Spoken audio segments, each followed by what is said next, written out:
This is a story from when I was a kid. Today I am almost 30 years old and I would like to say that I see it differently, but the truth is that remembering it continues to cause me the same fear as when I was a 7-year-old boy.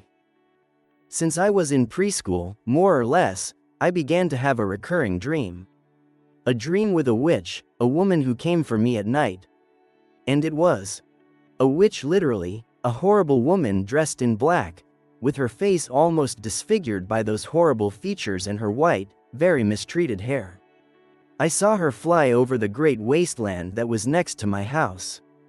In my dreams I told my whole family that the witch was there, but no one seemed to pay attention.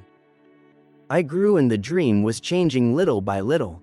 By the time I got to elementary school, I dreamed of her 2 or 3 times a week. She was getting closer and closer. I remember seeing her floating about 20 meters from the window, very close to our fence, in front of the window of our living room.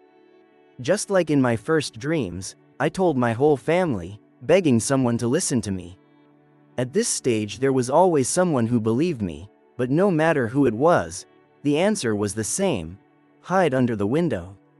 Yes, under the window in front of which she was, always looking inside. The dream continued. The woman, the witch, continued torturing me several nights a week, as I kept having the same dream over and over again. She came closer. I remember the impression I had when I saw her inside our garden, slowly climbing the fence as if she were a spider. My mom in this dream was always the one who gave me the same answer. She believed me, but she gave me the same answer: hide under the window. And shortly after she approached more and more, until while I was under the window looking up, I could hear how she scratched the glass with her long black nails. Around that time I told my mom about my dreams, and she began to pray with me every night before going to bed. I thought that because of how religious she was, that would be her answer to my nightmares. I kept dreaming the same thing, and my mom started sleeping with me every night. If for some reason she couldn't, she sent my older brother. I remember very well, more than everyone else, the last dream. It was a kind of mixture of everything before. First I saw the witch, floating on the ground, then approaching little by little, floating with her hands to the sides, wanting to scare me, making the position of a virgin. She stopped floating just after passing by us and dragged herself toward the window like a half-human spider. My mom told me to hide and, like everything in dreams, the rest of the family pretended they couldn't see her, that nothing was happening, while the witch, already next to my window, scratched it and moved, looking inside, searching for me like a desperate, caged animal looking for food.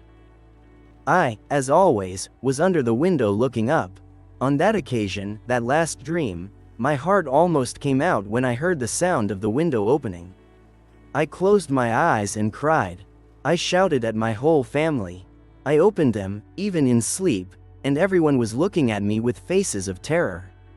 At that moment I felt nails stuck in my shoulders, and when I turned, I saw her horrible face with her eyes out of focus and a horrifying smile. At that moment I woke up with my family around me and a doctor, in a clinic. I had a fever and, according to what I'm told, I was about to die that night.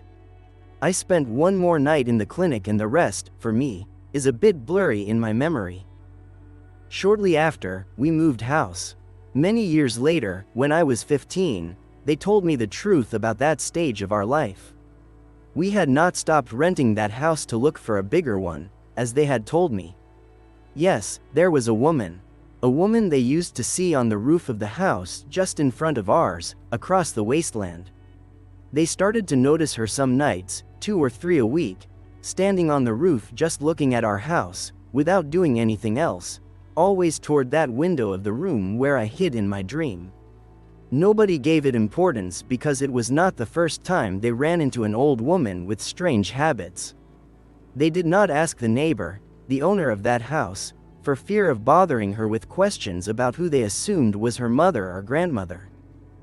Once, looking out that window, waiting to see the silhouette of the lady on the house, my father was surprised to realize that this old woman was standing in the middle of the yard with her hands by her side, just in the middle of the 2 houses. The next morning he told a neighbor who did not know if there was an old woman living in that place, but who did know some stories from the oldest neighbors of that street about a woman, an old woman who practiced Satanism and scared anyone who had the bad luck to run into her at night. But that had been many years ago. Even so, this began to worry my family, because weeks before I had told them about my dreams. My brother and I had never seen the woman on the roof. Since then, my mother slept with me and prayed. The day I had my last dream, the day of that fever that almost killed me, they saw the woman walking through our yard, quietly, just walking in front of the windows. The next day, while my whole family was in the hospital with me, my mom went to the neighbor's house to confront her, to complain about what the old woman had been doing, and to ask her not to let her come near us again. The neighbor was a young woman, kind and serious, and scared and quite confused. She told my mom that only she and her husband lived there. There was no old woman, there was no one else. But yes, she said, now she understood the footsteps they constantly heard on their ceiling. She and her husband had looked up several times on the nights they heard them, but they never saw anything. That same day my parents began to look for another house, and we moved soon after. And well, this is my story. I have to make a confession. Since then I've been dreaming about that woman again.